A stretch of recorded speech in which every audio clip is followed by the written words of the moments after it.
Ya shalome shalome, tunawasalimu tena katika jina la Bwana Yesu Kristo.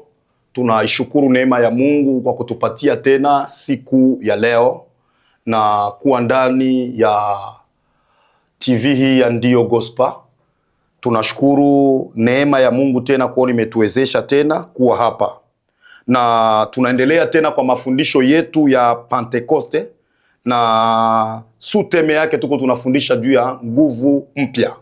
Na nakumbuka kwamba tulikuwa tumesoma kitabu cha Matendo ya Mitume ile sura ya kwanza mstari wa 8, ambapo ilikuwa inazungumuza kwa maana mtapokea nguvu akisha kuajilia Roho Mtakatifu, na mtakuwa mashahidi wangu kuanzia Yerusalemu, Uyahudi na Samaria na hata nchini pote. Na nimetambua kitu kimoja, Roho Mtakatifu anapokuja ndani ya maisha ya Mkristo analeta nguvu mpya. Anapoingia ndani ya maisha ya Mkristo, kwanza analeta nguvu mpya. Na nilikuwa nataka uelewe, pana vitu karibuni 4 ambavyo nitazungumuza, ambaye ni faida wakati Roho Mtakatifu amemuingia ndani mtu ama amemtawala mtu.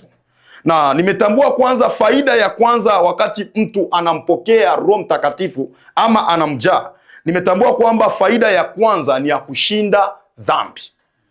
Kwa maana dhambi ni kitu kikubwa sana ambacho kinamtenga mtu na Mungu kuwa mbali. Na hii dhambi ndio inafanya Mungu asiongei na watu wake.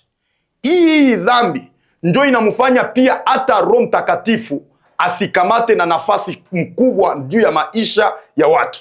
Kwa wengine msemo nilikuwa nataka kumaanisha, wakati mtu unampokea Roho Mtakatifu, ujasiri wa kwanza atakupatia ni wa kuanza kuishinda dhambi. Kwa maana mtu mwenye iko na Roho Mtakatifu afanyaki dhambi, anaweza kuangukia mdhambi. Pana utofauti wa kufanya dhambi na kuangukia mdhambi. Sasa huyu mtu mwenye iko na Roho Mtakatifu, mtaelewa kwamba Roho Mtakatifu utusaidia kuacha maisha ya dhambi na kuishi katika utakatifu wa Mungu. Hiyo ndio yenyewe Roho Mtakatifu anatusaidia. Kwanza anatupatia kuacha maisha ya dhambi, na anatupatia nguvu ya kuishi utukufu wa Mungu. Hatuwezi weza kuishi utukufu wa Mungu wakati ndani mwetu panajaa dhambi, panajaa uongo, panajaa wizi, panajaa uasherati, panajaa mambo mengi ambayo yanaweza kafanya wewe na Mungu kuwa mbali. Unakutana ndani mwako ni chuki. Kwenye roho iko lazima chuki hata kuwepo. Kwa maana Roho Mtakatifu yeye ndio anafukuza hivyo vitu vyote vichafu vyenye vinaweza kafanya wewe unakuwa najisi mbele ya Mungu.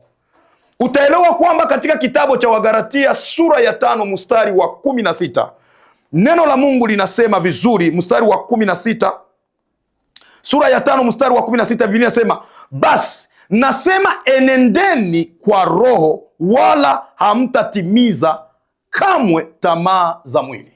Nikia kutambua sasa kitu ambacho kitatusaidia tusifanye ama tusitimize tamaa za mwili. Cha kwanza inatubidi kuenenda katika Roho. Sasa na huyu Roho tunayempokea sasa anatupatia kuitawala mwili. Utaelewa kwamba mwili huyu jinsi Mungu aliumba una asili ya dhambi, una asili ya kujitenga na Mungu, una asili ya kufanya vitu ambavyo viko kinyume na mapenzi ya Mungu. Sasa Roho Mtakatifu anatupatia kuvunja asili ya mwili ya kututenga na Mungu. Kwa maana asili ya mwili kila wakati uko kwa kutupeleka katika njia za anasa, njia ambazo sio za kumpendeza Mungu, njia ambazo sio za kumfurahisha Mungu. Lakini Roho sasa anapokuja anafanya ule uasilia wa mwili na kushusha na kutia chini, afu yeye Roho Mtakatifu ndio anautawala mwili na kuanza kuongoza jinsi Mungu anavyopenda. Sasa tutakapopokea nguvu, leo kwanza, nguvu za kwanza ni za kushinda dhambi. Ndugu yangu, kama hujakuwa na hiyo nguvu na hiyo mamlaka ya kushinda dhambi, viko vigumu uikale kwenye utawala wa kimungu. Ndiyo maana ndugu yangu, ninaongea pamoja na wewe, ikaa katika Roho Mtakatifu ili upate kushinda tamaa zote za mwili. Hii Paulo aliitambua wakati angali Sauli. Alimtumikia shetani tena kwa nguvu nyingi sana, lakini wakati amejazwa na Roho Mtakatifu alikuwa mwingine mtu, na ndio maana alitambua kwamba huyu mwili kusema tuuweze, ama mwili kusema mwanadamu auweze, ni kupatia na nafasi Roho Mtakatifu ndani mwake. Ndio maana tuko mu harakati za Pentekoste, ama tuko mu zile siku ambazo tuko tunasherekea Pentekoste, na ndiyo maana ninataka ndugu yangu Roho Mtakatifu akujae ili upate kuutawala mwili wako. Akikujaa hautakuwa tena na ile tamaa ya kupenda vitu vya kidunia. Akikujaa hautakuwa tena na ile tamaa ya kukimbilia mambo ya kidunia. Kwa wengine msemo, bila Roho Mtakatifu ni vigumu kuishi maisha ya kimungu. Bila Roho Mtakatifu ni vigumu kuishinda dhambi. Bila Roho Mtakatifu, elewa kwamba ni vigumu kuishi maisha yanayompendeza Mungu ndani ya dunia hii. Kwa hiyo ninakutakia ndugu yangu, maeneo pote ulipo, acha Roho akujae, acha Roho akumiliki, ili upate kuwa na nguvu ya kuchunga ama kulinda mwili wako. Kwa maana hakuna kenye kitakusaidia kuchunga huyu mwili tunaouvaa kama sio Roho Mtakatifu.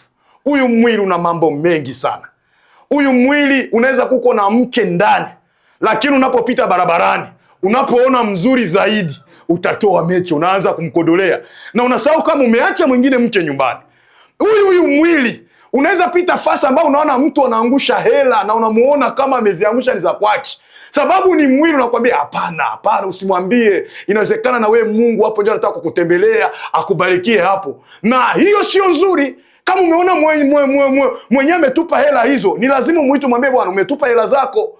Sasa ndugu yangu, Roho Mtakatifu kama unamjaa, ndio atakufunulia hayo mambo yote. Lakini kama haiko ndani mwako, ndugu yangu, utafanya mambo asiyompendeza Mungu. Utakutana uwizi unakutawala, washarati unakutawala, tamaa za dunia zinakutawala. Sababu ya nini? Roho Mtakatifu ana nafasi kubwa ndani ya maisha yako. Kwa hiyo sasa nataka kuambia kwamba pointi ya kwanza ambaye yenyewe Roho Mtakatifu anatupatia, ni anatupatia nguvu ya kuishinda dhambi. Kwa hiyo nakutakia ndugu yangu, akujae uwe na uwezo wa kuishinda dhambi na kushinda mwili wako, na Mungu awabariki sana. Acha tuombe pamoja.